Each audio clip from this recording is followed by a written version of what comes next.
E aí, pessoal, sejam bem-vindos ao podcast do Logos, a ferramenta mais completa para você estudar a Bíblia e a teologia com mais profundidade e facilidade do que nunca. Eu sou Saor Lucena, instrutor do Logos e seu apresentador.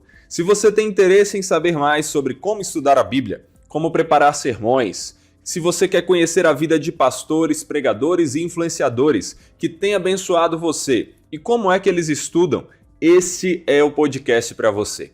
E no episódio de hoje vamos conversar com Antônio Neto, pastor e professor, que tem dedicado boa parte de seu ministério a ensinar pessoas a pregarem melhor. Inclusive falando de coisas pouco abordadas por outras fontes, mas muito relevantes, como o papel da lógica e dos fluxogramas na pregação. Então acompanhe toda a nossa conversa para aprender mais sobre a rotina de preparação de sermões dele e dicas muito úteis para você aplicar em seu próprio ministério. Antônio Neto, seja bem-vindo ao podcast do Logos. É um prazer ter você aqui com a gente, meu irmão.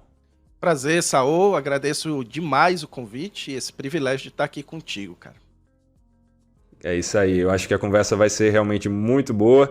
Já tenho batido um papo com você sobre sermões por causa do meu próprio interesse, né? Já tirei dúvidas, já procurei inclusive material dos seus cursos e era sobre isso que eu queria que você falasse mais agora. Se apresenta um pouco mais nesse sentido para o pessoal aí, qual é o teu trabalho, o teu ministério, como você tem servido o reino de Deus, tanto no ministério da igreja local, como através da internet.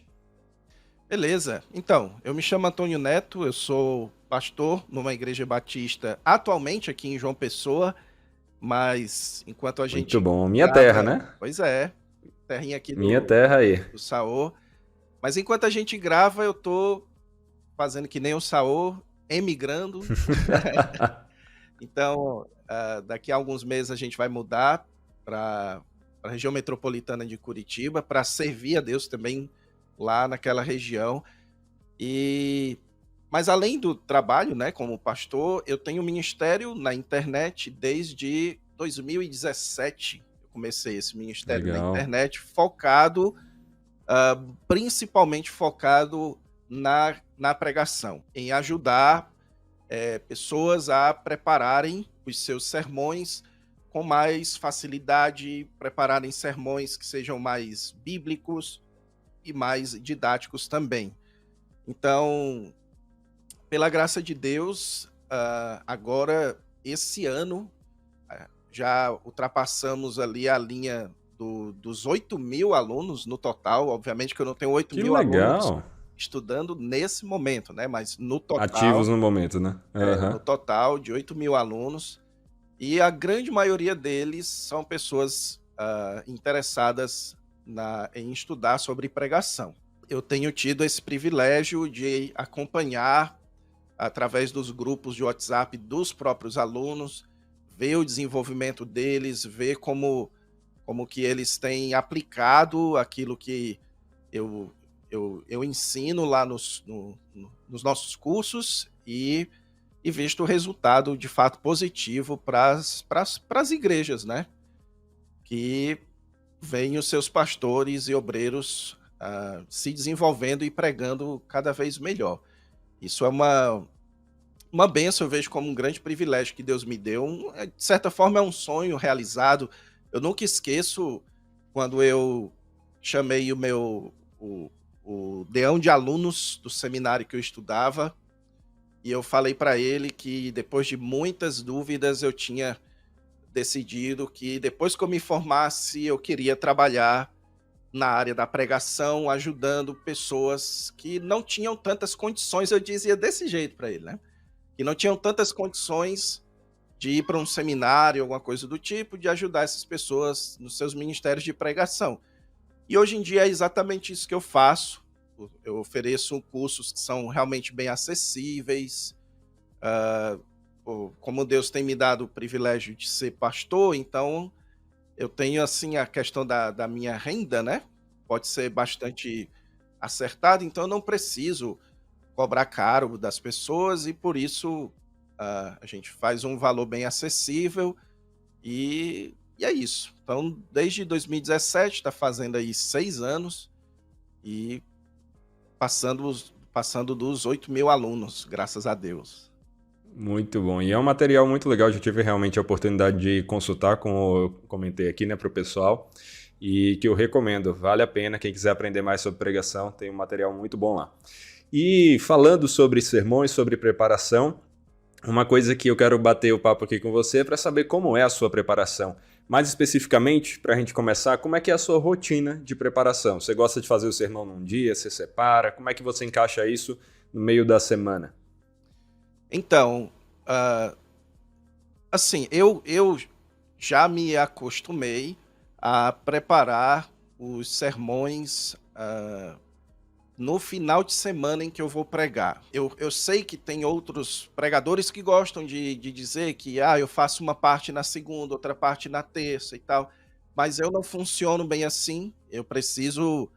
Eu passo um dia inteiro preparando o sermão. Quando eu digo um dia inteiro, não é 24 horas, não, mas eu combino com a minha esposa e então eu entro no meu escritório e saio dali para almoçar, depois volto para o meu escritório, e isso ou no sábado, hã, ou no domingo, certo? Então isso do a depender da rotina, a depender dos planos, o que eu preciso fazer, também geralmente eu já sei qual vai ser o texto que eu vou pregar, e por isso eu já tenho uma certa ideia do tanto de tempo que eu vou levar. Então, quando eu estava pregando, por exemplo, expondo o Evangelho de João, havia textos que eu sabia que eu ia precisar de mais tempo. Então, eu deixava de destinar ali a preparação no dia da pregação, me pegava outros dias também. Mas, como eu levo em média de 5 a 7 horas, se você for contar assim, seguidas, né? Como eu levo em média de 5 a 7 horas para preparar um sermão do começo até o final, então eu normalmente preparo o sermão do domingo, quando eu vou pregar, ou no sábado, ou no próprio domingo mesmo. Isso aí se a pregação for no domingo à noite, né, eu presumo? É, isso mesmo, se for no domingo à Sim, noite. Então, sim, sim. agora, por exemplo, eu tenho que ensinar na escola dominical também. Assumi uma sala da escola dominical. Então, quando eu tenho que ensinar na EBD e pregar, então eu preparo o sermão em outro momento. Não preparo no domingo, porque no domingo tem também a, a preparação para a escola bíblica dominical. E Uhum. eu não gosto de usar material pronto. Não é que eu sou contra, certo? Aham. Deixo aqui bem Sim. claro. Eu não sou contra que se utilize material pronto para EBD. Mas como eu sou professor, eu tenho aquele negócio de querer preparar o meu próprio material. Sim. Então Entendi, é como eu legal. disse, uma vez que eu entendo ah, o tempo que vai levar, o tempo médio que vai levar para o sermão, eu procuro o momento mais adequado para preparar ele o mais próximo possível do momento da pregação. Por quê? Para manter a mensagem fresca na mente? Exatamente, exatamente. Eu já fiz, durante todos esses anos, como pastor e pregador, eu já fiz todas essas experiências de preparar o sermão o mais cedo possível na semana e ir pensando sobre ele e tudo. E de todas as experiências que eu já fiz, preparar o sermão o mais perto possível do momento da pregação sempre foi muito, assim, sempre foi muito mais adequado para mim, certo? Por Sim, conta sim. por me conhecer, por conhecer as minhas próprias limitações, por conhecer o meu próprio estilo, de, de, de saber que, por exemplo, eu vou chegar com o meu coração muito mais aquecido para pregar se eu pregar ele no mesmo dia em que eu preparei. Então, já teve situações assim e eu tinha dificuldade, eu fui pregar com uma certa dificuldade, porque a preparação foi muito emocionante para mim. Olha, E quando eu falo dificuldade, é dificuldade, assim, de segurar as emoções, né. caramba. Então, não Pode dar um são exemplo aí de um texto em que isso aconteceu? eu lembro de algum texto, tô tentando me lembrar aqui, Em 1 Pedro capítulo 3, tem um texto lá, que é aquele texto que fala que o Senhor Jesus Cristo, porque ele morreu e pregou aos espíritos em prisão e tal. Aqui não é nem tanto um exemplo, que não é nem tanto um exemplo de emoção, né, de um texto tocante, mas um exemplo de um texto que eu estudei aquele texto durante aquele dia, e então eu fui pregar com tudo aquilo muito fresco na minha cabeça, um texto difícil, certo? Então, com tudo aquilo muito aquecido, as coisas que eu estudei, as diversas posições e obviamente que eu não levei as diversas posições para a igreja e tudo, mas isso me ajuda para o depois da pregação, as pessoas me procurando para falar sobre o texto, então estava tudo muito aquecido.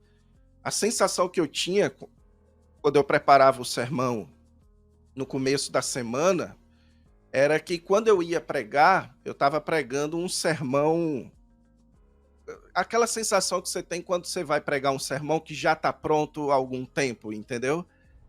Sim. A gente chama de esquentar o sermão. Você já tem o sermão pronto e aí você pega aquele sermão pronto e vai pregar. Então, quando eu fui pregar, por exemplo, nesse texto, as coisas estavam muito fortes, assim, as ideias, os estudos e tudo mais. Isso é uma coisa que me motiva, que sempre me motivou muito a querer me preparar o mais próximo que eu puder, com sem o determinado risco, né, de não ter que preparar em cima da hora, o sermão. Eu te digo assim, eu não me lembro de uma única vez que eu tenha terminado o sermão. Aliás, já teve uma ou outra vez, mas terminar o sermão na hora de ir para a igreja. Pronto, isso daí eu acho que já seria complicado, porque você acaba, tendo que pensar muito rápido nas ideias. Isso já atrapalha. Mas, ah, mas se organizar para poder se preparar o mais próximo possível e sem riscos, que não atrapalhe a própria preparação e a sua ida para o culto no domingo à noite. Sim. Eu acho legal do que você falou aí. Duas coisas, dois pontos me chamaram bastante atenção. Um é a ideia de que ao longo desses anos como pregador, você foi testando métodos diferentes e vendo aquilo que mais se adequava a você. E essa é uma das propostas aqui desse podcast, né? Trazer pregadores com experiências diferentes, mas que têm sido luz na nossa vida, através de seus ministérios aqui no Brasil, e como eles têm diferentes maneiras de preparar. Então, recentemente eu tive com um pregador aqui que falou, nesse esquema que você falou, né? Eu começava na segunda, aí tal dia eu fazia mais um pedaço, mas tem gente que também faz de uma vez. Então, eu acho que aqui dá uma oportunidade das pessoas que estão nos ouvindo ouvirem exemplos de como outros bons pregadores preparam seus sermões e ver o que é que mais se adequa a eles, né? Mas não existe um único caminho aqui para isso. O fato é a gente testar isso e ver o que nos ajuda a pregar com fidelidade, né? Sim. Uma coisa que eu até, se me lembrou agora, contigo falando, Saul, foi de uma vez que Uhum. eu cheguei para um pregador que eu gostava muito de ouvi-lo, na época que eu estava no seminário.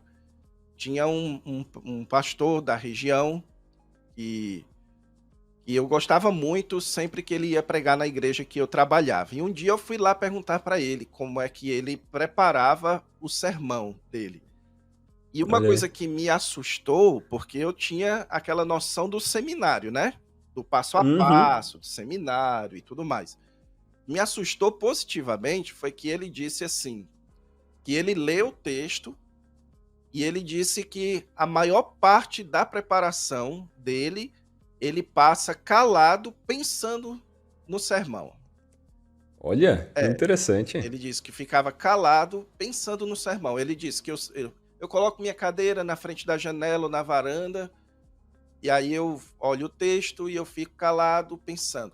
E aí depois eu vou ver o que o que o meu pensamento não é capaz, do tipo estudar as palavras, esses Sim. detalhes e tudo, né? Então aquilo de Aham. certa forma me assustou, assim, e eu quero destacar que de forma alguma eu recomendo, né? Que isso aqui de forma Uhum. alguma é uma recomendação para que as pessoas Pra maioria, né? façam isso. Aham. É uma descrição de como um determinado pregador ele ele adapta aquilo que ele aprendeu ao seu próprio estilo, à sua própria Uhum. realidade, Uhum. entende? Então, por que que ele ficava pensando sobre o texto? Porque ele ele era muito bom de pensar, ele era muito bom Sim. de fazer as conexões, de tirar de analisar o texto apenas lendo, observando os detalhes do texto. Eu lembro que uma vez eu vi o pastor Helder Cardim comentando, Sim. e Helder ele também já passou por aqui, viu? Eu não tenho certeza qual dos podcasts vai sair primeiro aqui, mas o Helder já passou. Se ainda não saiu o podcast dele, para aqueles que querem assistir, então fique ligado que vai sair depois. Se já veio, se você já encontrou, assista que vale a pena. A conversa foi boa lá com o Helder. então, o estilo dele, ele pega o texto e ele faz várias marcações no texto e tudo Aham. mais, ele não. E isso é uma adaptação ao estilo dele, daquilo que ele aprendeu no seminário. Então é como se Uhum. fosse assim, todos nós fazemos basicamente a mesma coisa, mas adaptado aos nossos próprios estilos, habilidades. Então eu tenho, Deus me deu uma, uma habilidade, uma facilidade muito grande de conseguir desenvolver um esboço de um texto. Eu Sim, tenho essa facilidade muito grande. Então, sim. uma coisa que muita Quando gente. você fala esboço, né, só para deixar bem claro aí, talvez alguém não esteja tão familiarizado, você quer falar mais da ideia das ideias, da ideia principal, divisões, esse tipo de coisa, o esqueleto? Isso, exatamente. Então, de você identificar a ideia central e desenvolver pontos a partir disso. A estrutura. É, a Uhum. estrutura. Eu conheço pessoas que dizem que perde sono sem conseguir fazer isso. É, Rapaz, graças a Deus hoje em dia eu tenho seguido no ritmo bom em relação a isso, mas já teve dias, viu? pois Já é. teve dias de Senhor, tem misericórdia. Qual é a ideia desse texto, Senhor? Revela, Senhor. Então, É quase pentecostal o negócio. difícil, é difícil, assim, e E eu não sei se porque eu já estudei muito sobre lógica, coisas Aham, desse tipo, fluxograma, eh, sim. então eu tenho uma facilidade muito grande, tanto que houve uma época no meu Instagram que as pessoas colocavam: como você pregaria no texto tal?". E eu abria o Olha texto, aí. lia e dava uma dica ali, já, porque eu Aham, conseguia pegar ali a ideia central, pontos, como que eu trabalharia esse texto em ideia central e pontos e tudo. Eu tenho essa facilidade. Como eu tenho essa facilidade, então, o meu tempo de preparação já diminui consideravelmente, ah, com porque tem muita certeza. gente que a maior parte do tempo é para conseguir identificar isso, certo? Uhum. E e por isso eu tenho uma certa segurança de poder preparar o sermão todo de uma vez. Então eu Uhum. sento e eu só levanto para beber água, para almoçar e quando o sermão estiver pronto, assim, num estirão só por conta dessas facilidades, essas habilidades que Deus tem me dado. Sim, Isso não significa dizer que todos têm essa mesma habilidade. Outras pessoas têm habilidades em outras áreas. E sim. coisas que, por exemplo, eu preciso escrever o que eu vou falar no sermão. Uhum. O Helder Cardim não precisa, É, tá é verdade. entendendo? Uhum. Então, são diferentes habilidades que Deus tem nos dado, né? Exato, é reconhecer, né? As habilidades você tem, suas limitações também. Aquilo que você pode, que é uma barreira, mas que pode ser transposta, né? Que você pode passar. Então, é saber desenvolver e reconhecer também aquilo que é seu. Eu acho bem legal isso. E no começo eu tinha falado que eu tinha percebido dois pontos de destaque na sua fala. Eu falei sobre um, não falei sobre o outro. O outro é que você disse assim: você consegue saber qual é o texto que você vai pregar e a partir disso tem uma noção de quanto tempo mais ou menos vai demorar para preparar aquele sermão, né? Que isso é relevante. Às vezes alguém pode pensar, não, vou tentar fazer isso, de preparar o sermão de uma vez. Mas no mínimo tem essa noção de qual é o texto e principalmente de você ter assim, rapaz, esse texto aqui eu já estou conseguindo mais ou menos ver a estrutura, já estou aqui conseguindo mais ou menos ver quais são aquelas partes que eu vou precisar estudar mais e, né, ter uma noção geral. Tendo essa passada de olho e conseguindo identificar isso, você sabe se programar melhor, né? O ruim é como você disse, o cara se programar e ficar em cima da hora e aí para pregação sem estar com o sermão realmente preparado, aí é complicado, né? Não, eu conheci um pregador que ele terminava de preparar o sermão durante o momento do louvor no culto. Misericórdia. Eu ficava assim, como é que ele consegue, né? Ele dizia, não, sou muito ocupado, eu não tenho muito tempo e tal, tenho os meus filhos, não sei o quê, não sei o quê. Aí, tá bom, não o julgo, mas ficava impressionado como ele conseguia. Mas Saul, uma das coisas que as pessoas não se dão conta hoje é da quantidade de recursos que a gente tem. Então, Videologos. exatamente. O Logos, então, nem se fala. Então, Uhum. quando eu escuto alguém dizendo que leva por volta de 10 horas, 12 horas para preparar um sermão, eu entendo isso. Eu entendo, Uhum. porque cada pessoa tem o seu próprio ritmo e tudo. Mas eu não sei se se esse pregador ainda consegue retirar, como deveria, a qualidade do uso de recursos que nós temos hoje, como, por exemplo, o programa Logos, ok? Sim. Então, no Logos, assim, você digita no buscador da passagem ou tópico e ele já te dá tudo, assim. Ele te dá não apenas o que você precisa estudar, mas onde você encontrar a informação, Sim. ok? Exatamente. Ok? Estou mostrando aqui, pessoal, enquanto você fala, né? Então, tipo, colocou a passagem aqui, sei lá, Romanos 12.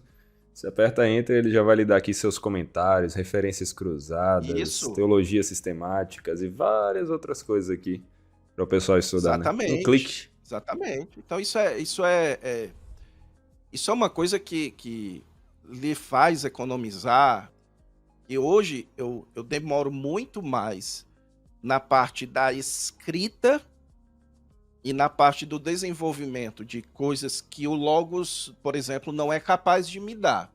O Logos não Sim, é capaz de me dar a contextualização e as aplicações do sermão, certo? exato, exato. E Isso é também uma o ideia Logos. isso é uma parte de concatenação, né? O Logos te dá as informações, mas o que você vai fazer com elas é seu trabalho, né? Exatamente. Hoje eu gasto muito mais tempo escrevendo o sermão, preparando a entrega, preparando as questões de contextualização e de aplicação, do que necessariamente no processo de pesquisa, de informação e tudo mais. Por quê?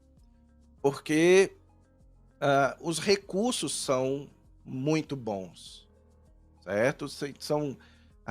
E a quantidade de textos bíblicos que vão requerer uma pesquisa muito mais aprofundada, elas são poucos textos, não são tantos textos bíblicos que vão requerer de você que você consulte diversos comentários para ver ali diversos pontos de vista e tudo mais. Então, uma vez que você tem um método, a gente até já conversou em outra ocasião sobre isso, eu e você, mas uma vez que a gente estabelece um determinado método, e uma vez que você tem os recursos e sabe onde encontrar os recursos, aliás, sabe onde encontrar as respostas do método nos recursos que você tem, então o seu tempo de pesquisa ele é muito Sim, otimizado nossa. mesmo. Então, assim,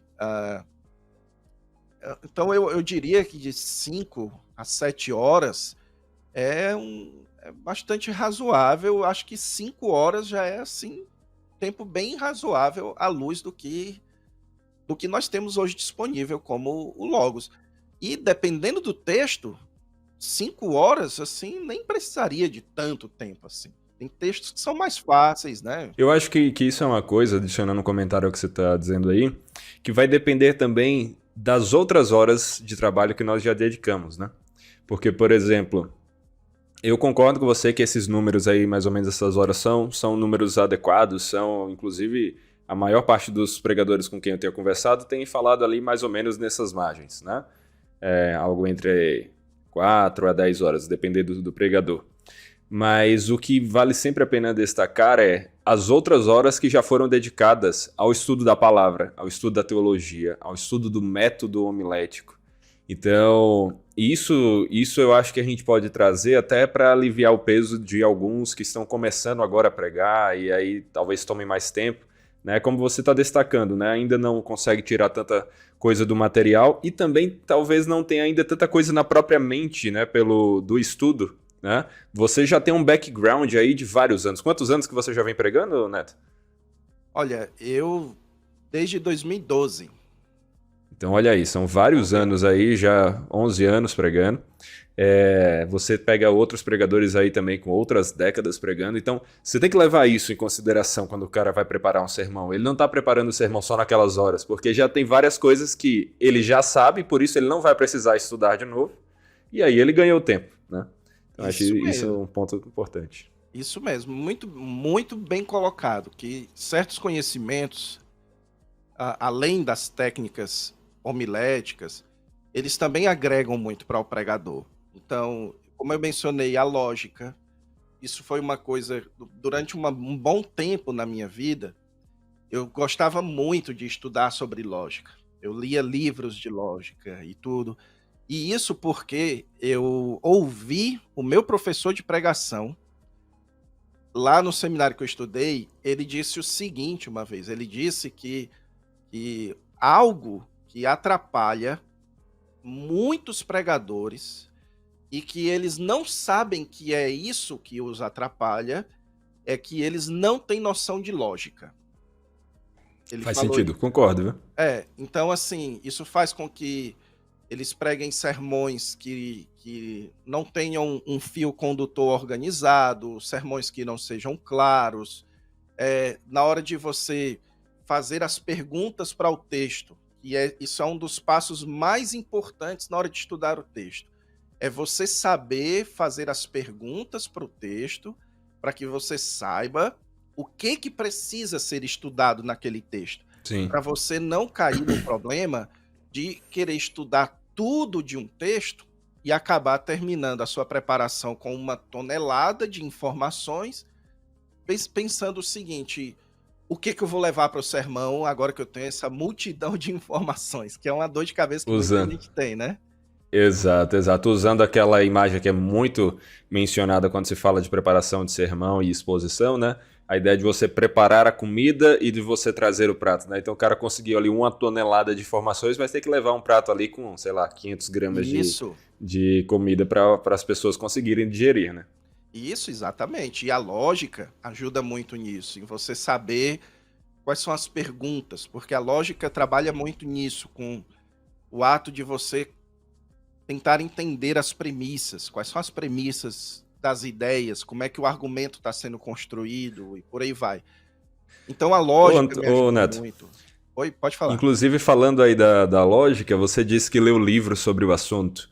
Eu acho que recomendações nesse sentido seriam úteis. Você tem algum livro em mente que você poderia passar aí para quem nos ouve, que tem interesse? Nossa, eu também quero aprender um pouco mais. Ou um material, uma consulta, algum local para eles consultarem?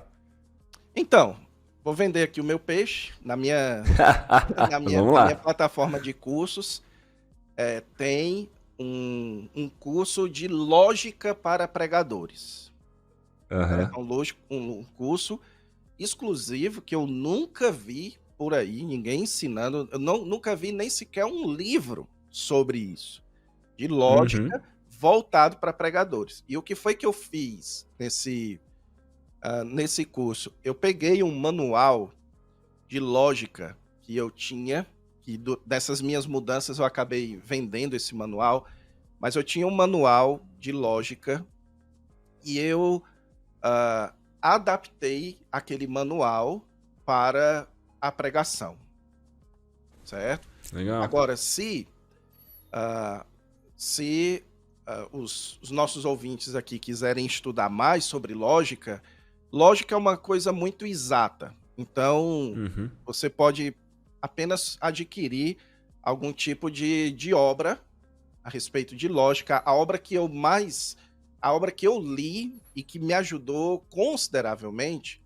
foi um livro que não tem na língua portuguesa, do Norman Geisler, sobre Hum. lógica. Então, Olha Norman só. Geisler tem um livro ensinando lógica dentro da teologia, certo? Nossa, muito legal. E o Geisler é muito bom. E como falando de lógica, ele é muito lógico, ele é muito didático, né? Você vê os livros dele, ele vai sistematizando. E a afirmação, conclusão. É bem interessante, né? Essa estrutura Isso, nele. exatamente. E isso, por incrível que pareça, Saul, é muito útil para um pregador. Obviamente Uhum. que existem estilos de pregação que são pregações mais narrativas, existem pregadores que gostam de trabalhar o seu sermão muito menos no aspecto argumentativo e muito mais no aspecto indutivo, dos aspectos de narrativa e por aí vai. Storytelling, né? Hoje é tudo, né?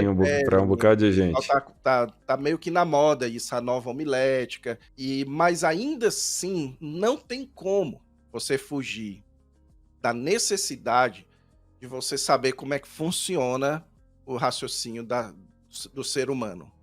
Como é que, como é que um ser humano ele normalmente identifica algo como sendo claro, como sendo didático, como sendo fácil, como sendo compreensível. E isso é uma característica que muitos pregadores não se dão conta da importância de saber. E, e aí a gente entrou nessa questão da lógica quando você falou de certas coisas que o pastor estuda e que ele está preparando o sermão sem estar preparando o sermão ali.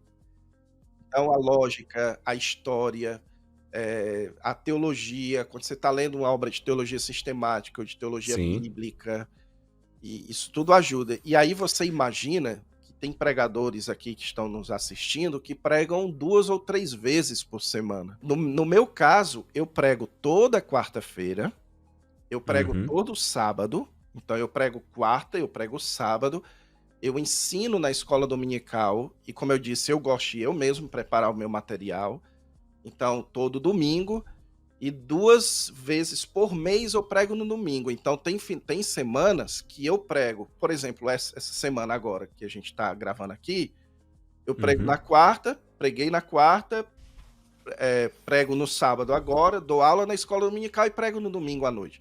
Então E ainda gravou um podcast para falar sobre o sermão aqui. então, por que que isso se torna possível de ser feito? E por que que isso não é uma coisa que faz com que eu me sinta ah, sobrecarregado? Porque se isso me sobrecarregasse, eu não aceitaria essa Sim. rotina. Mas a razão para isso é porque eu tenho uma compreensão adequada de como que se prepara um sermão, e não apenas isso, eu tenho recursos que otimizam consideravelmente o meu tempo, Uhum. certo? Eh, Maravilha. então no sábado, por exemplo, sábado agora, eu estou fazendo uma série de mensagens nos jovens, sou eu que prego para os jovens da minha igreja, e eu estou fazendo uma série de mensagens com o título O que eu queria ter ouvido. Essa é a série da mensagem. Eu estou pregando Uhum. sobre lições que eu gostaria de ter ouvido quando eu tinha a idade deles. Olha só, Essa é a legal. ideia.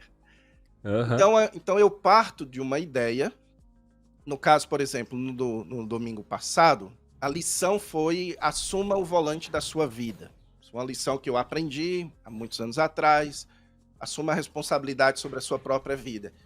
E aí, eu preciso dos textos, eu preciso dos textos bíblicos que ensinam essas coisas e encontrar esses textos e estudar esses textos é muito fácil. Quando você tem, por exemplo, um fact book do Uhum. Logos. Sim. Tá entendendo? E isso faz com que o tempo seja muito, muito otimizado. Coloquei aqui a palavra amor, ele Saúde. já dá aqui, ó, tema de pregação. Cliquei. Isso. Já vai me dar aqui definições, já vai me dar aqui para ver mais material, passagens-chave relacionadas, várias, Então, você imagina conceitos, preparar sermões. um sermão temático, você quer preparar um sermão temático e você vai preparar sobre o tema do amor. Isso daí é... Toda vez que eu falo do Logos, assim, que a gente começa a falar sobre essas facilidades, eu lembro, por exemplo, sei lá, pega João Calvino. O cara fez o que fez sem uma caneta Bic, né? Uhum. E a gente tá aqui com Logos e ainda tem gente que tá patinando, né? Então, realmente, nós somos muito privilegiados com as ferramentas que temos, mas temos que usar, temos que saber usar, né? Isso aí é interessante. Ficou pensando agora na caneta Bic? Eu gostei dessa ideia da caneta Bic. Pois é, meu irmão. Bic, mas eu também não tenho não, que meus meninos não deixam. Imagina aí, cara, você fazer tudo isso com tinta e aquela penazinha vai lá e coloca e faltava papel. Uma vez eu ouvi falar que o Jonathan Edwards, usava vários tipos de papéis e tecidos que ele arranjava por ali, porque faltava papel, e aí ele tinha que escrever os pensamentos dele, escrevia muita coisa, não tinha papel suficiente, ele saía catando as coisas e virando papel. Então, cara, não sei, alguém aí que conhece bastante, é um especialista em Jonathan Edwards, ou tá com a biografia dele mais fresquinha na mente, comenta aí se você lembra dessa fonte de algo parecido. Mas pra você ver, né, os caras lá ralando nesse sentido, a gente aqui com espaço ilimitado para digitar tudo que a gente precisa, pesquisar e é coisa. Então temos que aproveitar, temos que aproveitar. Agora, o que é importante para a gente saber aproveitar esse material é ter um método, né? A gente falou várias vezes sobre essa palavrinha-chave. E aí, Neto, fala um pouquinho pra gente de um método, um pouquinho do seu, mas também acaba tocando aí no teu lado professoral, né? Fala um pouquinho aí de um método, basicamente, para o pessoal. E aí, se a gente puder ir caminhando até usando um pouquinho do seu Logos aí para essa exposição, legal. Senão a gente vai acrescentando aqui as coisas juntos. Vamos destacando os dois ao uso do Logos. Então eu vou apresentar assim em termos gerais e depois mostrar aqui mais ou menos no Logos, né? Maravilha. Então aqui na tela de vocês tem um sermão que eu fiz em 1 Pedro, capítulo 5, versículo 5. Então, Olha aí. É um sermão desculpe, dos versículos 5 a 7 aqui, ó. Certo. Então, eu vou mostrar aqui e depois mostrar como é que eu chego até aqui. Maravilha, certo? maravilha. Só um Então, parêntese você vê aqui que para quem nos ouve, se você for pegar o sermão para pregar, se for pegar o sermão do irmão aqui para pregar, peça ele primeiro, viu? Peça ele primeiro aqui para ver se ele libera, né? Direitos autorais. Então, o sermão, ele é basicamente composto de 3 partes. Isso não é verdade apenas para o sermão, isso é verdade para qualquer tipo de discurso. Ele tem a primeira parte, que é a parte da introdução, a segunda parte, que é a parte do corpo, que aí você tem aqui os pontos, e a terceira parte, que é a parte da conclusão. Legal. Então, isso aqui é o corpo, é a construção básica de um sermão. Quando eu vou preparar um sermão, eu nunca começo pela introdução. Eu sempre termino pela introdução. Okay? Parece um contrassenso, mas é melhor que você defina como introduzir aquilo que você já sabe. Então, eu preciso primeiro definir o que é que eu vou falar para eu depois entender qual é a melhor forma de introduzir. Sim. Então, a introdução, embora venha no começo da pregação, é a última que é preparada. Sim. Isso, inclusive, Então, né, você falou, esses 3 pontos são parte de qualquer tipo de discurso. E eu lembro muito, professor de redação na escola, falando, introdução, desenvolvimento e conclusão. Começa pelo desenvolvimento, faz a conclusão, depois faz a introdução, né? É uma parte lógica também da própria construção do texto e da argumentação, né? Exatamente. Isso é verdade para qualquer tipo de discurso. É uma tentação que muita gente tem, é de começar a preparação do sermão pela introdução. Na verdade, eu já tive acesso a pessoas que me procuraram, me mandaram uma introdução e disseram, olha, eu tive uma ideia muito boa de sermão e já tenho aqui a introdução. Aí eu digo, mas como é que você tem introdução se você não sabe nem o que é que tem que introduzir, né? Tem uma ilustração, Enfim, só falta o texto. isso.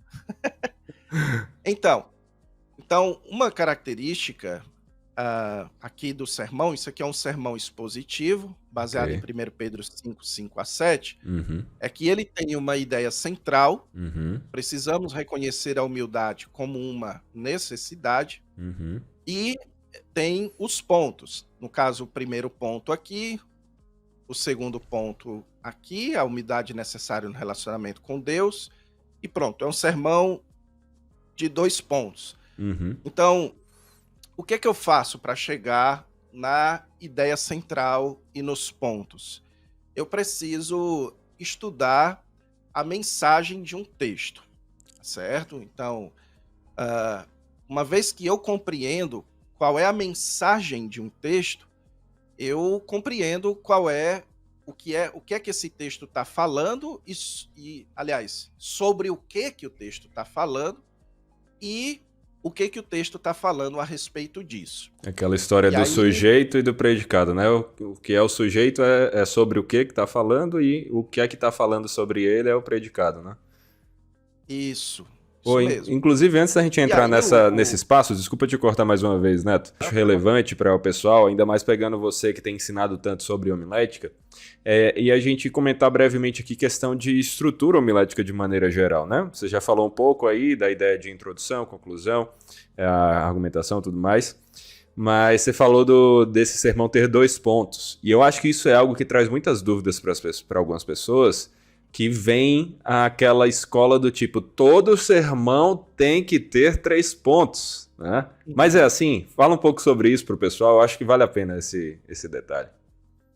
Não, então, o sermão ele tem que ter a quantidade de pontos que o texto ele apresenta. A primeira coisa que você tem que entender é qual é a mensagem de um texto. E Uhum, por mensagem, eu me refiro à resposta a essas 2 perguntas. Sobre o que o texto está falando e o que o texto fala sobre isso, ok? uhum, Então, uma vez que você descobre, uma vez que você percebe, e por exemplo, esse texto está falando sobre humildade, e ele me fala 2 coisas a respeito desse assunto. Uma vez que você percebe que o texto está falando 2 coisas, então o seu sermão vai ser um sermão de 2 pontos.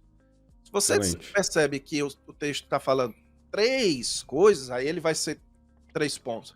Então, isso significa dizer que você tem que sujeitar a sua estrutura homilética à própria literatura do texto, às Uhum, próprias características do próprio texto. E isso é uma das coisas que resguarda o pregador de querer pregar as suas próprias ideias.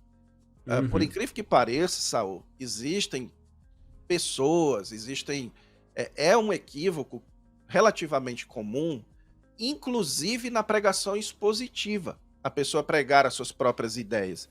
Eu descobri isso na minha experiência como professor, que não é um problema apenas da pregação temática, mas na uhum, pregação expositiva é comum as pessoas pregarem as suas próprias ideias. E como é que isso acontece? Às vezes por essa pressão de que o sermão tem que ter 3 pontos, 4 pontos, uhum, e aí a pessoa fica inventando ponto onde não tem. Fica sim. inventando ideias que não tem no texto, entende? Uhum, Então, o que a gente precisa fazer é identificar qual é a mensagem do texto e através disso, ao identificar qual é a mensagem do texto, o próprio texto é quem vai definir para a gente se o sermão quantos pontos vão ter no sermão.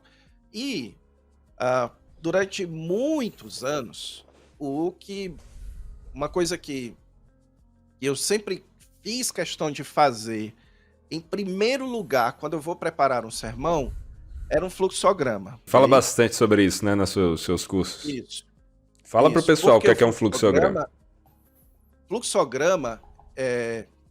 Deixa eu mostrar aqui no no Logos. Como é que Maravilha. funciona? Deixa eu abrir aqui a Bíblia. Aí tá aqui o texto de 1 Pedro, né? Uhum. 1 Aumenta um Pedro pouquinho 5. aí o tamanho da letra para ficar mais fácil o pessoal acompanhar.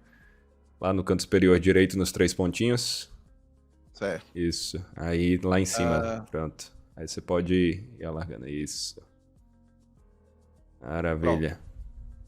Então, 1 Pedro 5, versos de 1 a 4, é o texto aqui. Deixa eu ver se é esse texto mesmo. É o 5, Não, 5 a 5 a 7. 7. Isso. Pronto, aqui, ó. De 5 até o 7, Uhum. ok? Então aqui você tem o texto normal. No Logos tem esse recurso, você vai aqui nesses 3 bolinhas aqui em cima, e Sim. aqui são filtros. Isso. O que é um filtro? É algo que vai... como que o texto vai aparecer para você. Excelente. Isso é um filtro, né?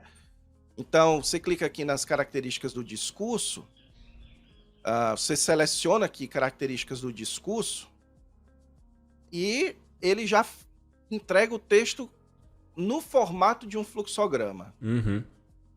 E não apenas isso, não apenas no formato de um fluxograma, como ele já vai lhe explicando aqui, ó.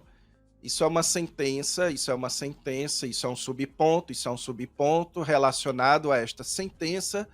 Aqui você tem um princípio e então um subponto e uma elaboração sobre esse princípio. Uhum. Então o que você percebe aqui, ó? Jovens, sujeitem-se aos mais velhos, sejam todos humildes para com os outros. Você tem aqui 2 sentenças que são paralelas. Uhum. Humildes e sujeitem-se. Uhum. Tá certo? Então, aqui você tem uma ideia. Depois você tem ali no versículo 6, portanto, humilhem-se debaixo da poderosa mão de Deus. Então você tem um texto aqui que está falando sobre humildade. Como é que você percebe isso? Você tem palavras, normalmente a semântica, as palavras de um texto, o uso das palavras é um dos fatores principais que indicam sobre o que o autor está falando. Sim. A gente geralmente escolhe as palavras de acordo com o assunto que a gente está tratando. Então, aqui você tem sujeitem-se humildes, orgulhosos, humildes, humilhem-se, exalte. Então você tem aqui uma série de palavras que indicam que, de fato, o texto está falando sobre humildade, tá certo? E o que o texto está falando sobre humildade? Dá para perceber aqui, ó, que primeiro ele fala uma coisa, sejam humildes um para com os outros, e depois ele fala outra coisa, humilhem-se debaixo da poderosa mão de Deus. Então, essas outras partezinhas aqui, elas são subpontos, elas estão fazendo alguns comentários sobre as ideias principais do texto. E isso, então, significa que o próprio texto está me comunicando que são 2 coisas que estão sendo ditas aqui, certo? Uhum.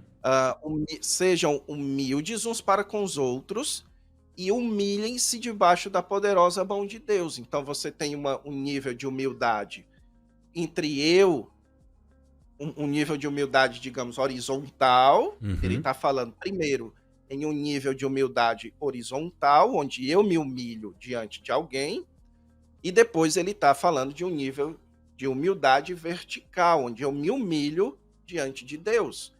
Então, é o próprio texto que está me informando essas 2 informações principais aqui. Isso, portanto, me sugere, que existem exceções, obviamente, como tudo na vida, mas isso me sugere um sermão de 2 pontos. Uhum. Por quê? Porque o meu sermão, ele precisa obedecer a mensagem do texto.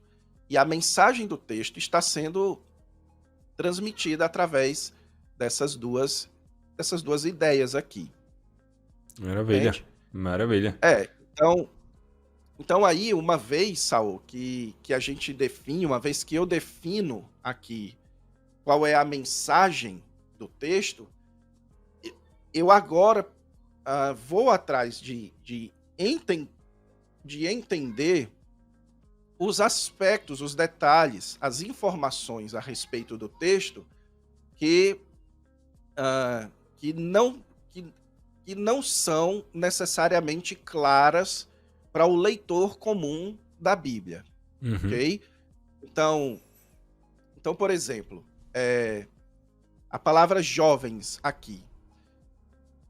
Aparentemente, nesse texto, a palavra jovens pode ser entendido pelas pessoas como se o autor estivesse falando de com pessoas aqui entre 15 e 25 anos que não são casadas e que vão para a mocidade nos cultos. Então, essa é a ideia de jovem que as pessoas têm hoje, certo? Sim. Então, uma coisa que eu preciso, portanto, é entender o que é que o texto está se referindo por jovens. Então, eu preciso estudar isso. Ok? Outra coisa, verbos. Sujeitem-se. Sejam humildes, né? Então, sujeitem-se aos mais velhos. Então, o que significa isso, sujeitar? Esse velhos aqui, a mesma coisa de jovens, ele está falando de velhos em que sentido? Então,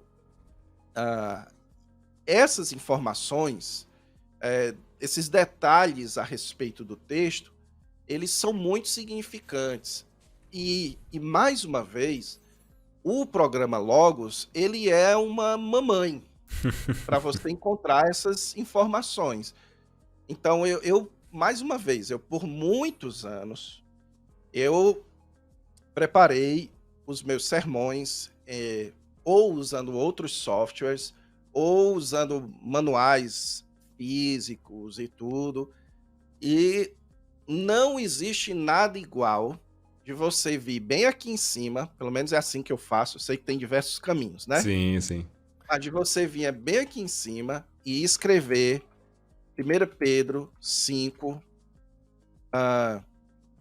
4-7, e você colocar aqui, ó, abrir estudo da passagem. Aqui, ó, estudo da passagem em layout. E aí você espera um pouquinho, graças a Deus, meu computador aqui tem um SSD, e aí eu recomendo você a colocar um SSD. Você não precisa de um computador novo, você só precisa de um SSD, certo? Então, ele me abriu aqui, eu coloquei 1 Pedro 5, de 4-7, ele me abriu aqui os comentários, ele me abriu, enfim, ele abriu aqui um monte de informação, informações úteis sobre o texto. Eu tenho já, isso na minha própria mente, eu tenho já exatamente por conta da metodologia que eu tenho guardado na minha mente, onde procurar certas informações, tá certo? Então, por exemplo, eu quero entender sobre o que Pedro está se referindo quando ele fala jovens. Então, onde é que eu posso entender a respeito disso? A respeito do termo jovens. Eu posso entender isso num comentário exegético. E o que seria um comentário exegético? É um comentário que vai estudar o texto no seu contexto original, obedecendo o contexto histórico, todas as características históricas e literárias de um determinado texto, porque o seu foco é a exegese de um texto. O seu foco não é tanto me dizer como eu tenho que ensinar esse texto, o foco do comentário exegético. E aqui no meu Logos, quando eu preguei, e aí eu gosto de selecionar um comentário exegético. Por quê? Um comentário exegético? Porque normalmente é o suficiente. Você só vai consultar vários comentários exegéticos quando você tiver um texto polêmico, certo? Do tipo, Jesus foi e pregou aos espíritos em prisão. Pronto, aí você tem um texto polêmico, um texto que o próprio comentário exegético que você está lendo vai lhe dizer que existem várias visões sobre aquilo. Mas, normalmente, quando eu vou expor, eu já escolho um. Eu escolho um e sigo aquele comentário exegético em toda a exposição. Quando eu preguei a primeira carta de Pedro, eu utilizei esse daqui, ó, o O Hermeneia, Uhum. certo? Então, por quê? Porque de todos os que eu analisei, era o que eu mais gostava. E aí, só para resumir aqui para o pessoal, nesse comentário aqui, por exemplo, ele vai explicar que dentro do contexto, a palavra jovens ali está se referindo a pastores mais novos. Olha.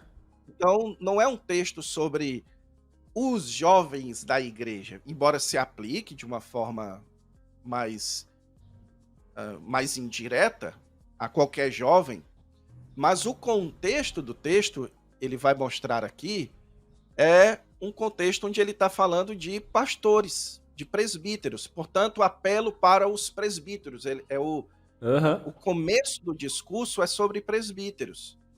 E aí, quando ele fala de pastores mais jovens se submetendo aos pastores mais velhos, certo? A necessidade de humildade no ministério pastoral.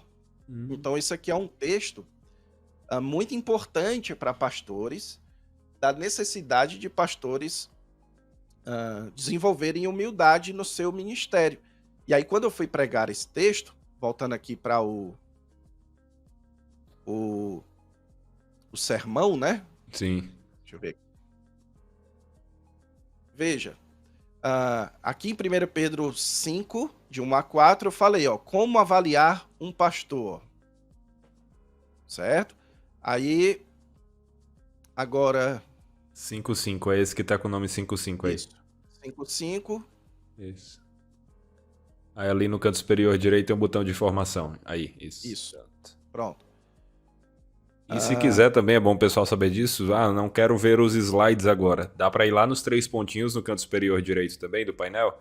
Aí você tem como desativar e apresentar slides. Aí libera mais espaço também. Maravilha.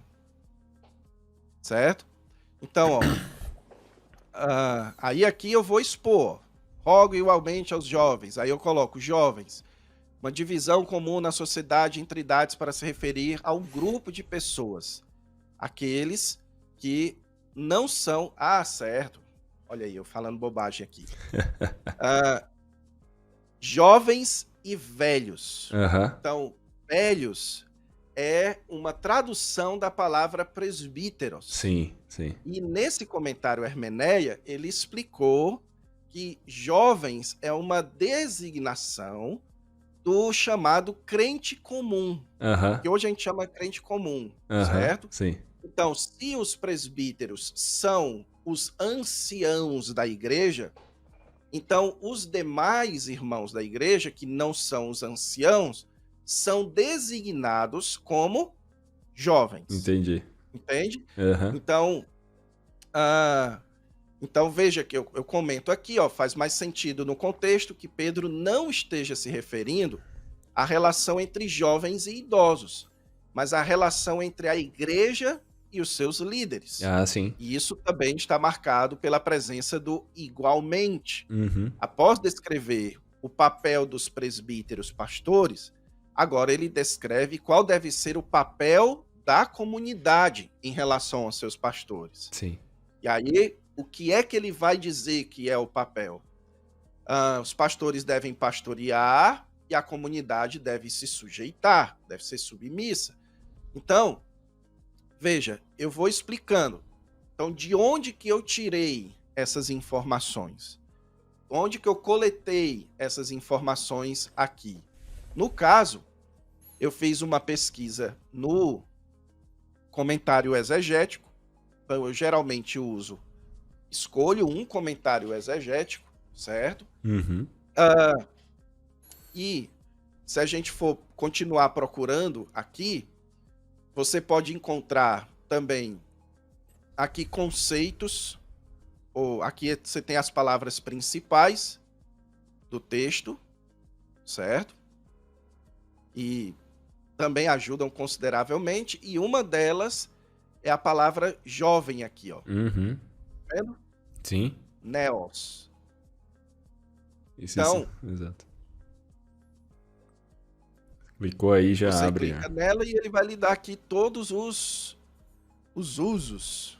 Exato. É muito E é uma completo. maravilha. Isso é uma das ferramentas que eu mais gosto do Maravilha. Logos. É. Guia de estudo de palavra.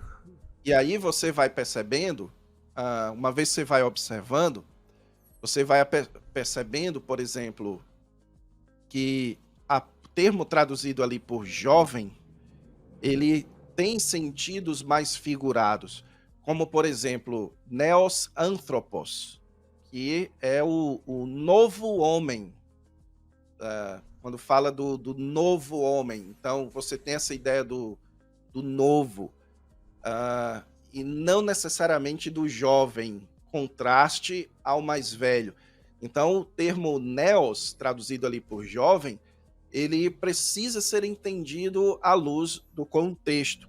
E no contexto ali, neos está fazendo um contraste com presbíteros, que é ancião, que eram os presbíteros, os anciões da igreja, certo? E por isso o mais natural é que o termo jovem se remeta de fato àqueles que eram da comunidade, mas não eram presbíteros, ok? Sim. Então assim, eu estudo a palavra, vendo ela numa concordância, vendo ela num dicionário, e aí, no meu caso aqui, no meu Logos, eu tenho aqui o léxico que eu prefiro, o que eu mais gosto. Opa, certo? Vamos lá para a recomendação. Isso. E eu recomendo que quem quiser usar um léxico para estudar uma palavra, minha sugestão é que você utilize o chamado léxico do Lounida. É o mais conhecido. Se você abrir aí o estudo de palavra de uma palavra específica, ele vai mostrar as opções de léxicos, e aí você vai achar mais fácil, né? Isso. Então você tem... Eu normalmente vou aqui na Bíblia, na NA 28. 28ª, na 28ª edição. Aí eu procuro aqui o versículo, certo? E tá aqui, ó. Neoteroi. E aí eu clico com o botão direito e ele bem aqui, ó. Aparece aqui, ó. Eu não sei, Saul, se tem outro caminho. Eu tô dizendo os caminhos que eu faço. Não tem problema. No Logos você tem como fazer vários caminhos, né? Mostrando um pouco aqui minha tela rapidão pro pessoal. Um caminho é simplesmente vir aqui, né? Clicou na palavra, tá aqui escolhendo a opção lema, veio aqui, estudo de palavra da Bíblia, né? Que é o que você tinha mostrado lá também. Aqui ele vai colocar os léxicos que você possui. Aí você tá falando do Lounaida. Deixa eu ver aqui, tá aqui. Aqui, ó. Isso. Pronto, já tô com ele aqui aberto. E aí tem várias informações, até contrastando aqui com outra palavra para novo, né, que é kainos. Isso. Por que eu gosto mais do Lounida, ou Lounaida, como você falou aí? Deve ser provavelmente Naida, porque deve ser um estrangeiro, eu nem né? sei. Tem gente que fala de um jeito, tem gente que fala de outro, mas aí é o de menos. Não, mas deve ser Lounaida mesmo, assim como não é John Piper. Né? Mas enfim, desde a época de seminário que eu escuto Lounida. Sim. Deve ser Lounaida mesmo. Eu gosto dele porque ele é por campo semântico, né? Isso. E aí ele me dá os diversos exemplos, alguns exemplos quando tem assim palavras mais complexas que tem diversos campos semânticos. O Lounida ele é mais útil ainda. Sim. A gente está falando aqui de uma palavra com um campo semântico muito restrito, que é a palavra jovem, né? Sim. Então, mas ainda assim, ó, ele coloca aqui o neos, jovem, no sentido de kainos, certo? Falando uma espécie de novo, de recente, ok? Mas também existe o campo semântico do neos, no sentido de micros, certo? Falando sobre uma etapa da vida. Um jovem no sentido de a pessoa da idade, digamos assim. Sim. Certo?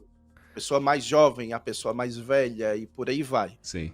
Então, ah, então assim, aqui eu estou falando da palavra jovem.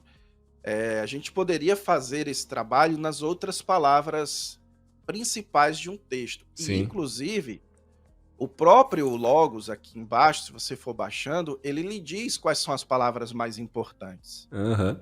certo? Aqui nessa listinha, ele lhe dá aqui todas as palavras que são importantes. Uhum. Você olha e você vê que algumas delas você não precisa necessariamente estudar aprofundadamente, como, por exemplo, a palavra Deus, Uhum. aqui você não precisa, a palavra ou poderoso ou forte, humilhar sobre a poderosa mão de Deus, talvez não seja tão importante você estudar o sentido de poderoso aqui, Sim, certo? sim. Talvez não, talvez sim, mas talvez eu acho que não. Ah, mas veja, ah, uma aqui você encontra duas palavras para humildade, ó. Tapeinofrosinen Aham, e tapeinos. aham. São duas palavras que, na verdade, ah, eita, acabei abrindo a palavra aqui. Que, na verdade, tem a mesma raiz, mas sempre você deve estudar a palavra que aponta para o assunto do texto, ok? E se você estudar a palavra tapeinofrosine no Novo Testamento, no contexto histórico, você vai encontrar coisas assim bem legais, bem Uhum. interessantes, de quais eram os contextos que normalmente...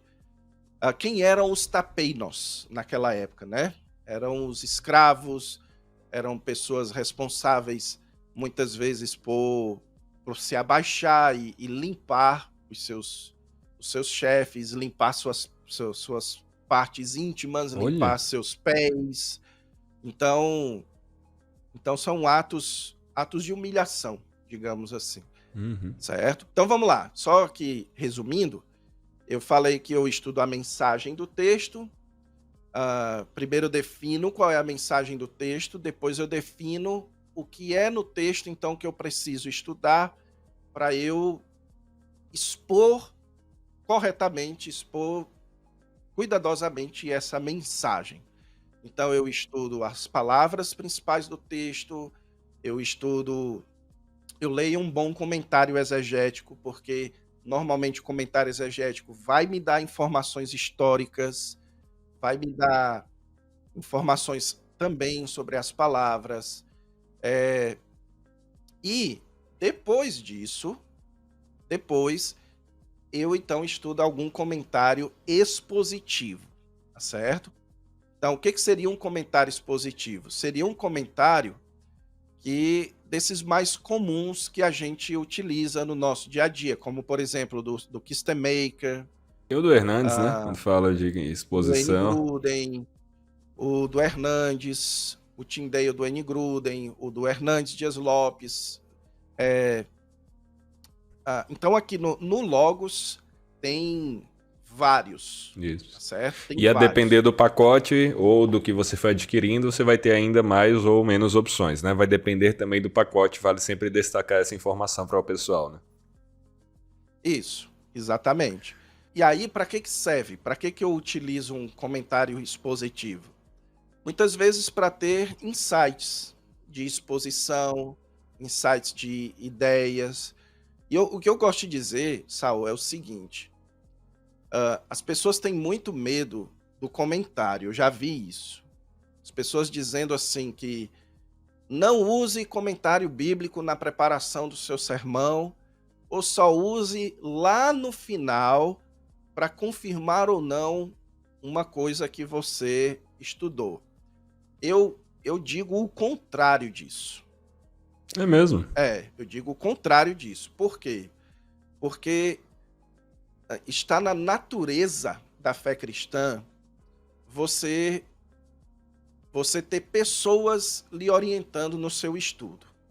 Isso é natural. O apóstolo Paulo disse que em Efésios capítulo 4 que Deus designou pastores e mestres, além de apóstolos, profetas e evangelistas, com vistas ao aperfeiçoamento dos santos para o desempenho do seu serviço.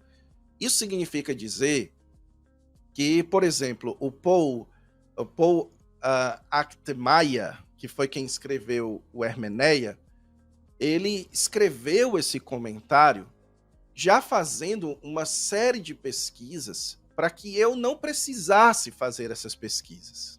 Entende? Sim. Então essa é a função do comentário.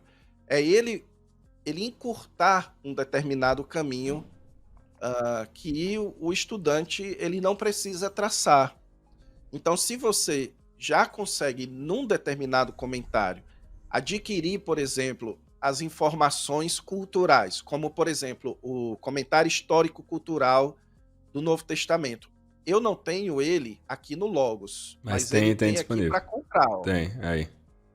Aqui, ó. Exato. Então, não tem um sermão que eu não olhe nesse comentário aqui. Olha aí. Não tem absolutamente um sermão que eu não dê uma olhadinha nesse comentário histórico-cultural, e eu não tenho ele aqui no meu Logos, certo? Eu tenho ele digital, em inglês, em um outro aplicativo. Mas lembrando que hoje em dia o que é interessante é você ter como colocar, por exemplo, alguns ouvintes vão ter mais ou menos um caso semelhante ao seu. Tem um pacote, mas esse livro não está em pacotes. Aí ele quer consultar porque ele tem um livro físico. Hoje a gente tem a ferramenta catalogador da biblioteca impressa, né? Onde você pode cadastrar esse livro e fazer pesquisas nele, mesmo você não tendo a versão do Logos dele. Se você pesquisar, o Logos vai te dizer em que página está aquela informação que você quer verificar no seu livro físico, né? Então isso é interessante, que ajuda realmente a você aproveitar também os livros físicos que você tem, não somente o que você tem aí no Logos, né? Olha só, isso é uma bênção, né? Porque aí, no demais. caso, esse comentário histórico-cultural, eu não tenho ele fisicamente, né? Mas ele é bem largo, assim. Então, você cadastra ele e ele já lhe diz onde encontrar a informação. E todo sermão eu dou uma consultada nesse comentário aqui para obter essas informações histórico-culturais, certo? Então, a gente não precisa ter medo de consultar um comentário. O que a gente precisa é saber quais são as informações que a gente precisa e saber onde encontrar essas informações. Esse é o trabalho do estudante do texto bíblico. Você precisa definir, eu preciso entender o que é que o texto bíblico está falando por jovem. Ok, agora eu preciso saber onde encontrar as respostas para isso. Às vezes você vai encontrar a resposta para isso em um dicionário, um léxico, concordância, analisando um comentário histórico-cultural. Às vezes você pode, dependendo do texto, ter que analisar um artigo teológico, um jornal. Às vezes você vai, talvez, olhar um sermão de uma outra pessoa, de um pastor mais experiente. O importante, então, a gente não pode definir o que pode e o que não pode ser usado durante a preparação do sermão. A gente precisa de respostas para as informações que a gente procura. E comentários exegéticos vão lhe dar respostas exegéticas, naturalmente. Certo? Então, eu não tenho e eu recomendo para os nossos ouvintes aqui que eles não tenham receio de utilizar as ferramentas que o próprio Deus disponibilizou, como comentários, dicionários, concordâncias, certo? Aqui no Logos, por exemplo, tem esse livro aqui, o Foco e Desenvolvimento. Muito bom. Eu já brinquei dizendo que esse livro tinha que vir no Bolsa Família. De tão útil, de tão bom que ele é.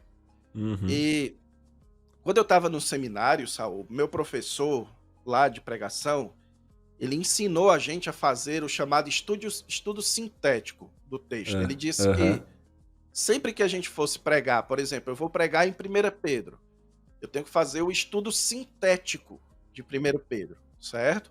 Só que se Explica você aí para o clica pessoal o aqui que é o estudo sintético. certo.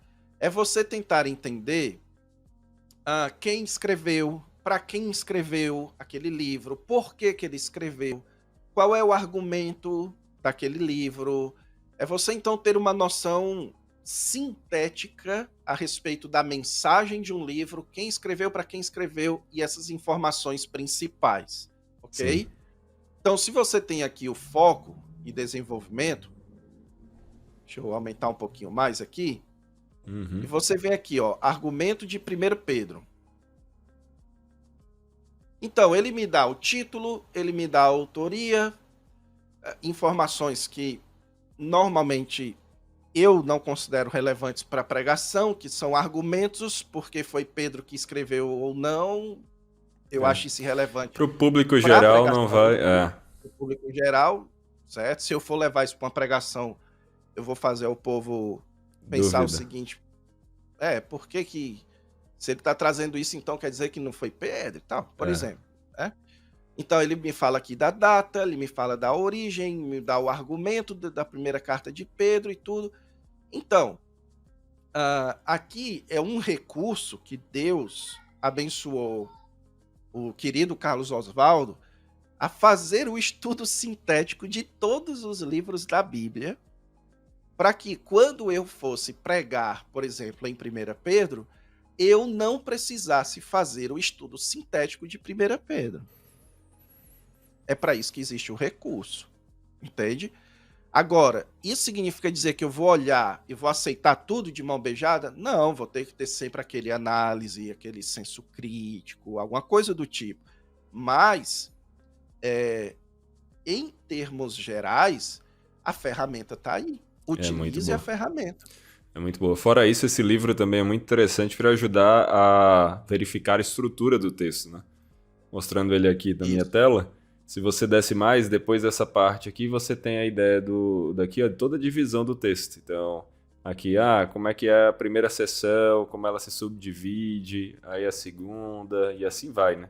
Então, eu tô com dúvida para encontrar as divisões do texto, a ideia principal do texto. Aqui você tem tudo isso facilitado para você, né? Fora as informações de fundo contextual ali, né? Você ainda tem isso para ajudar. Olha só aqui, ó. No texto aqui, que é o texto em questão, né? Membros mais jovens precisam se submeter aos seus líderes como ovelhas e demonstrar humildade em suas relações mútuas à medida que permitem que Deus cuide de suas circunstâncias. Uhum, Aqui é a mensagem do texto. sim. Então, lembra que a gente estava conversando mais cedo e a gente dizia que às vezes a gente perde o sono para tentar entender a mensagem? Aham. Tá aqui, rapaz. Esse é o ponto, é isso que eu digo, ô Saul. Tem certas coisas que você não precisa fazer por si mesmo, porque Deus já abençoou pessoas para nos servir com isso.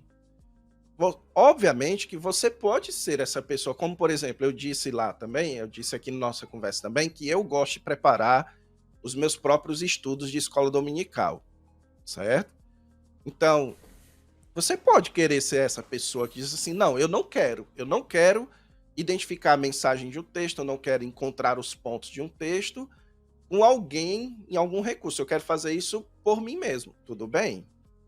Sem problemas. Faça isso para a glória de Deus, certo? Mas nós temos recursos. O meu ponto é esse. Sim. Nós temos recursos que podem ser utilizados e que, se utilizados a partir de um método correto, você pode ganhar muito tempo na sua preparação. Com certeza, com certeza.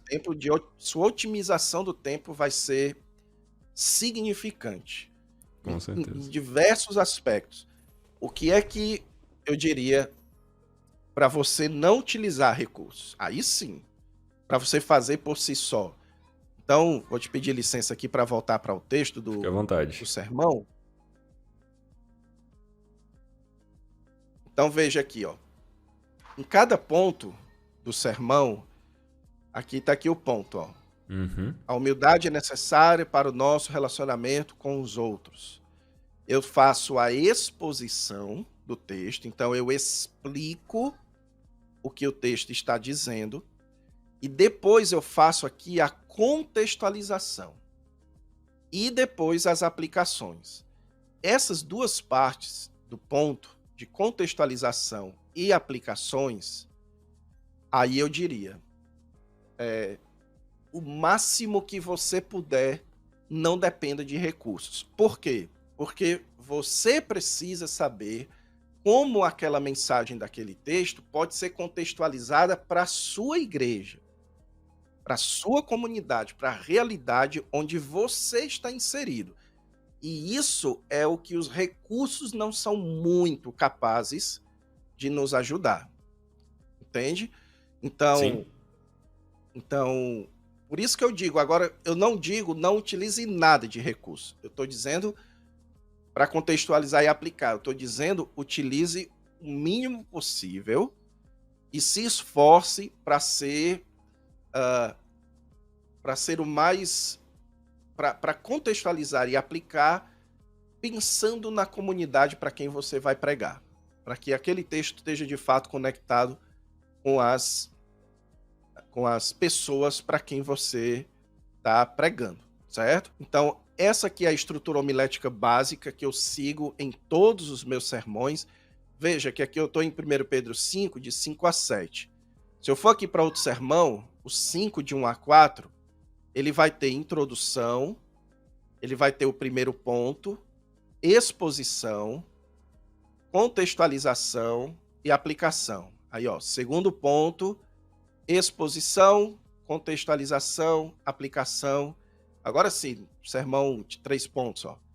Terceiro ponto, contextualização, exposição, contextualização e aplicação. Essa estrutura homilética que eu procuro seguir em todos os meus sermões, certo?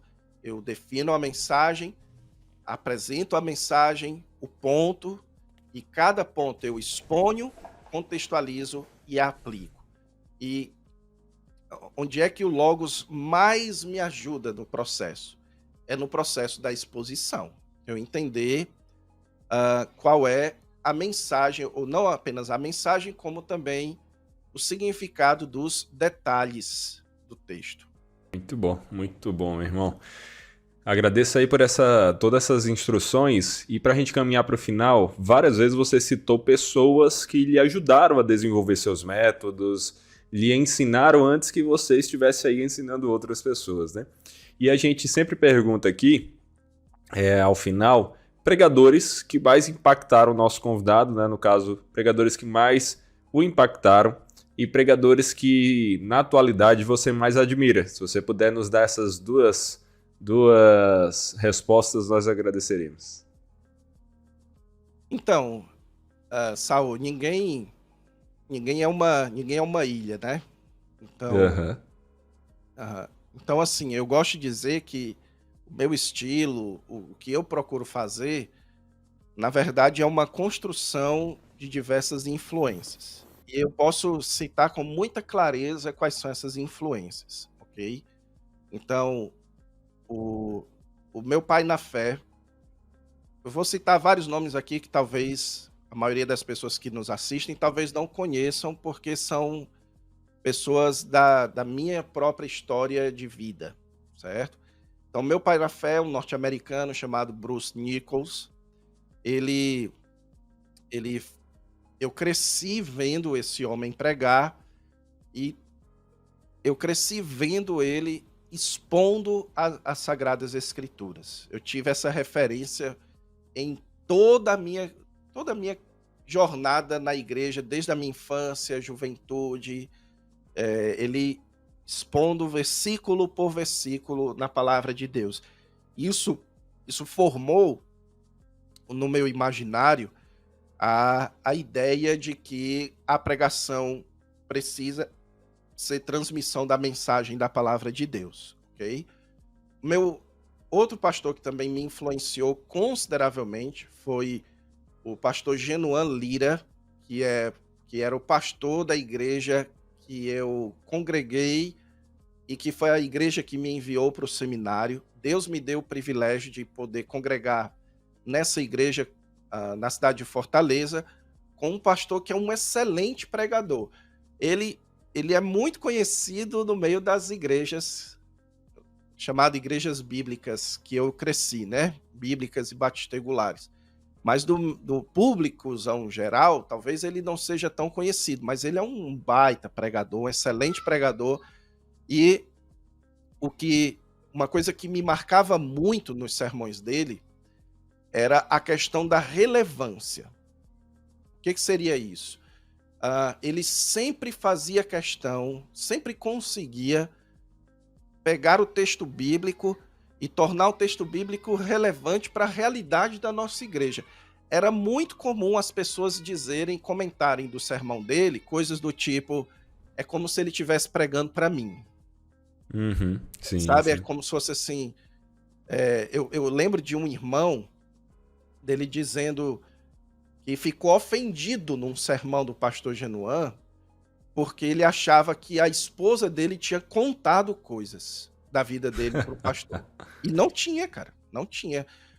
Isso é porque o pastor Genuan, ele era muito voltado a expor o texto e contextualizar para a realidade, eu sei que é uma redundância, mas para a realidade real das pessoas. Uhum, entendeu? uhum. Eu vejo isso assim, é muito comum que pregadores gostem de ficar no ambiente das ideias, no ambiente teológico, digamos assim. E com o pastor Genuan eu aprendi a importância de você lidar com os problemas reais que as pessoas enfrentam no seu dia a dia. Muito bom. Então, um outro pastor que também me influenciou foi o pastor Almir Marculino, que foi o meu professor de pregação, foi quem me ensinou a importância de preparar sermões que sejam claros, sejam organizados, que tenham onde as pessoas tenham condições de acompanhar o seu raciocínio, e por isso o pastor Almir ainda hoje é um dos meus pregadores prediletos, e ao lado do pastor Almir, o reverendo Emílio, ele também é um pregador. Emílio Emílio Garófalo? Garófalo também é um pregador que segue a cartilha homilética. Sim. Então, eu aprendi com o pastor Almir a gostar muito disso, de ideias organizadas, e aí o reverendo Emílio, escutar o reverendo Emílio para mim é quase que um deleite, porque não apenas eu aprendo muito, como também eu entendo exatamente tudo que ele está falando, a sequência certinha e tal. E por fim, o John Piper foi um dos pregadores também que mais me influenciaram por conta de um elemento também do sermão dele, e é o elemento da paixão. Nossa, Então, com certeza. O John Piper, ele, em todos os sermões, ele demonstra que aquela mensagem, ele é apaixonado por aquela mensagem. E para quem estuda a técnica, assim, do discurso, a técnica da oratória e tudo, chega um certo ponto que a técnica ela não consegue chegar. Uhum. E os próprios manuais dizem isso, que é no ponto da paixão autêntica, não aquela paixão fingida que a gente vê em tantos pregadores e acaba se tornando caricato. Mas uma paixão autêntica, assim, de você realmente acreditar naquilo, de você entender a urgência, a importância daquilo que você está falando. Então, são coisas, assim, que desses pregadores que eu procuro sempre expressar em todos os meus sermões. Por isso que eu diria que eles são as minhas principais influências até hoje. São os pregadores que volta e meia eu paro para ouvi-los. Muito bom, muito bom. Fica aí então, ótimas recomendações. E fico feliz que eles tenham sido luz na sua vida, tenham lhe ajudado na caminhada, porque hoje você está aí também influenciando, abençoando várias outras pessoas e sendo uma referência também para essas pessoas nessa parte tão importante do ministério, que é a preparação de sermões. Cara, obrigado por esse tempo de conversa. Espero que a gente tenha outros momentos aí para falar sobre pregação de maneira geral, ou sobre fluxograma, lógica, tantas coisas que são relevantes, que são úteis para a gente ver, né, o uso da palavra de Deus no nosso dia a dia e como sermos luz nesse mundo. Então, brigadão, meu irmão. Que Deus abençoe e continue abençoando aí sua vida, sua família e seu ministério. Amém, Saul. Deixo aqui o meu compromisso contigo e sempre que você me chamar, eu estarei aqui. Maravilha, maravilha. Então teremos mais convites aí, pode ter certeza. É um privilégio, um prazer estar contigo aqui, meu irmão. É isso aí. Você aí de casa, gostou dessa conversa, quer aprender mais com o professor Antônio Neto? Então siga ele nas redes sociais, dê uma olhada nos cursos dele, tenho certeza que vão ser bênção na sua vida. E quer ouvir mais sobre o Logos, sobre como usar mais as ferramentas que nós temos disponíveis, ouvir a história de outros pastores, aprender com eles como é que eles preparam seus sermões, os seus estudos bíblicos, não só com pastores, mas pregadores, professores, cristãos de maneira geral. Então continue ligado aqui no canal do Software Bíblico Logos e mais especificamente no nosso podcast. É isso aí, fique com os próximos vídeos, até a próxima, valeu!